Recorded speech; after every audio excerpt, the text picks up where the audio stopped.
Hello বন্ধুরা, তোমাদের কাছে একটা নতুন ভিডিও নিয়ে চলে এলাম। কাজের দেখতেই পাচ্ছি আমি কাজ করছি। মশলা মাখালাম সিমেন্ট দিয়ে, তারপর জল দিচ্ছি। এখন জল দিয়ে আবার ফেটে নেব, যেহেতু কাজটা করবো একটু আউট ভরা একটু উপরে, তাই এর জন্য বস্তায় করে তুলে নিয়ে যেতে হচ্ছে উপরে।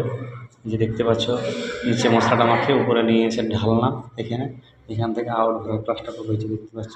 জল মারছি জানলার সিলিংয়ে, জলটা মারা হয়ে গেলে আবার ছাট মারবো। এই যে দেখতে পাচ্ছি ছাট মারছি, ছাদ মারা হয়ে গেলে তখন আবার ছাপা শুরু করতে হয়েছে দেখতে পাচ্ছ। ছাপছি, ছাপার পরে আবার যেটা কাজ পাটা মারা, এখন পাটা মারবো। এই যে দেখতে পাচ্ছ পাটা মারছি, তারপরে পাটা মারার পর যেটা কাজ সেটা হচ্ছে রুষা মারা। দেখতে পাচ্ছ তোমরা রুষা মারছি।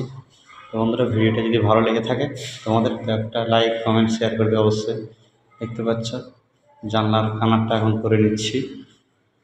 তো আমরা প্রবাসে এরকম করেই থাকি, এরকম করেই কাজ করি, ভিডিও বানাই তোমাদেরকে আনন্দ দেওয়ার জন্য, তোমাদের কাছে বন্ধুত্ব করার জন্য। যারা নতুন তারা প্লিজ আমাকে ফলো করে নিও, আর যদি ভালো লাগে একটা লাইক কমেন্ট শেয়ার, ঠিক আছে? সবাই ভালো থাকবেন, সুস্থ থাকবেন, দেখা হবে আবার পরের ভিডিওতে। আজকের মতো এখানেই ভিডিওটাকে সমাপ্ত করলাম। Bye, ta-ta. সকলকে অনেক অনেক ভালোবাসা।